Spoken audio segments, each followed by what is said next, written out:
It's that time of year again. The leaves are orange and yellow. The smell of pumpkins and even pumpkin pie is in the air. Not to mention the smell of corn chips from my work boots. I will be your host, Lethal One. Welcome to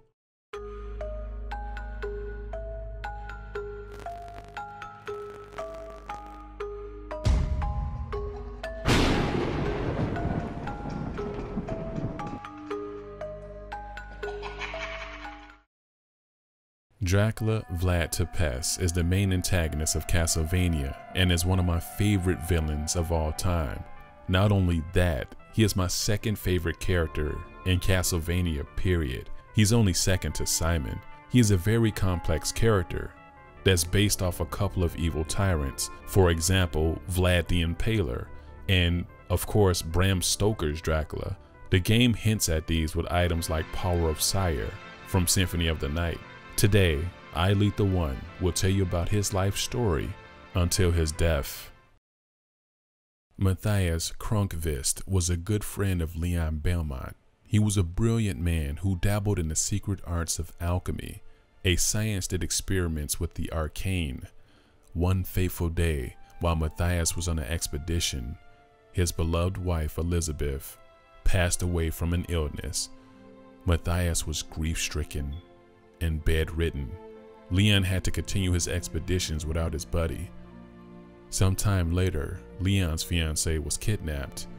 Matthias informed him that it was a vampire who had a castle in the east. He had deceived his friend. Matthias devised a plan to take revenge on God for stealing Elizabeth by becoming a vampire that can live forever.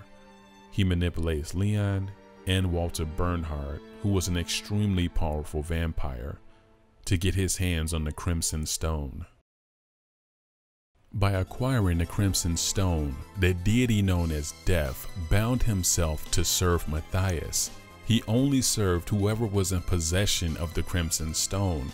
This stone granted Matthias control over the powerful spirit, but it also gave him the ability to absorb the souls of fallen vampires and add their powers to his own. Matthias would come into contact with Walter Bernhardt, who was in possession of the Ebony Stone, another vampiric treasure. This stone locked his castle into eternal night, thereby making him the most powerful vampire at that time.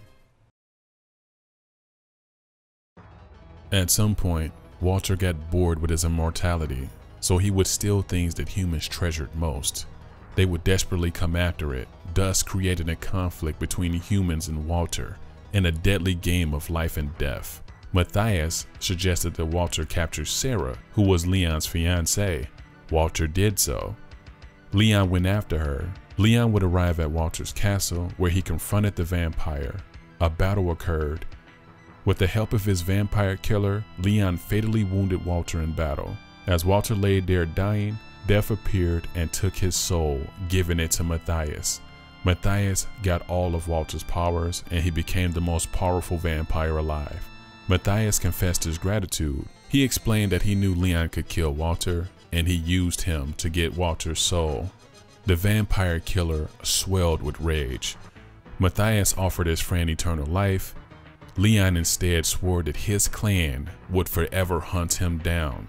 Matthias thought that everyone would understand, but they didn't, so he became a bat and flew away, never seeing Leon again. At some point during Matthias' unholy life, he built a magic castle in the province of Wallachia, which is just south of Transylvania. There he recruited humans and other beings that turned their back on God or were shunned by the light. He even taught some of them devil forgery and allowed them to practice it in his castle. One day he met a kind lady named Lisa, with whom he would become romantic with. She was so similar to Elizabeth, which is how his evil heart fell for her. Lisa loved him dearly, and despite his views of the world, they would eventually have a son together named Adrian Fahrenheit Tepes, who would later be known as Alucard. Things were going well. She tamed Matthias' savage beast when one day she was surrounded and accused of witchcraft, where she was crucified. She was killed during the daytime, so Matthias wouldn't know until night, which was too late for him to do anything. This was it. The evil fully consumed Matthias. This is when Matthias would be known as Dracula Vlad Tepes. He plotted an all-out war on the humans for taking away what mattered to him most. Dracula, angered at humanity for the loss of Lisa, sent his legions against the people of Europe. The church sent many armies to combat his forces, but none returned. After several months, Dracula's forces almost completely wiped out the church's armies. One night, a general of Dracula's army reported that the Belmont clan had started an offense in the west, a descendant of Dracula's old friend Leon. This man was Trevor C. Belmont, and he was planning on assaulting the castle. Dracula planned to meet his old friend's descendant and waited for the hunter in his throne room. Dracula eventually faced the vampire hunter along with Grant, Cypher, and his own son Alucard, who chose to side with the humans. After a fierce battle, Dracula's first ass whipping came from Trevor C. Belmont. And for the first time in 100 years, Dracula the Immortal was dead. With his final breath, he uttered a curse. A century later, Dracula rose again. This is the first time in Dracula's 100-year regeneration cycle. He was actually brought back by men whose hearts turned black with chaos. When Dracula was brought back in 1576, and his powers were linked to his castle, Castlevania returned with him.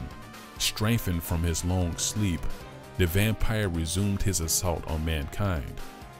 He sent hordes to Transylvania, laying waste to everything and everyone. This time Dracula was confronted by Christopher Belmont. Christopher Belmont, with the help of the Holy Whip vampire killer, struck Dracula down but didn't kill him. Dracula turned into mist and went into hiding because his body was too weak to continue fighting. So 15 years later, Dracula resurfaced and kidnapped Christopher's son, Soliu. Christopher came to his son's aid and killed Dracula for the second time. 1691 through 1698, this is my favorite time frame because this is the time where Dracula faced off against Simon Belmont, who was my favorite in the family. I mentioned this in Simon's Quest. I mentioned some of his feats also in the playthroughs. Pretty much after this point, every 100 years he came back and he was defeated by not just the Belmonts, but his own son. He also lost to the Order of Ecclesia, the Bellinades, and the Morrises, until 1999, when the most powerful Belmont to ever live faced off against Dracula and destroyed him for good. I'm not sure what he did differently, but it is said that Julius Belmont's power was frightening. Dracula was a cruel, evil, arrogant creator. He had a strong hate for humans, and he was very upset with God over Elizabeth. But he did show a softer side when it came to his son Alucard. He also shows love for his son and expresses eternal love for Lisa, Alucard's mom. His death in 1797 to Alucard was the first time he showed any regret for his actions. Also to note, Dracula always treated his minions good. He has never shown ordering them around or bossing or cursing them. He had respect for the Belmont clan. This made Dracula a very complex character. He was a good villain. I can feel his pain. Everything that he loved, everything that was so dear to him, was brutally taken away. If only he could have let go of the hate, he would have remained Matthias, the best friend of Leon Belmont.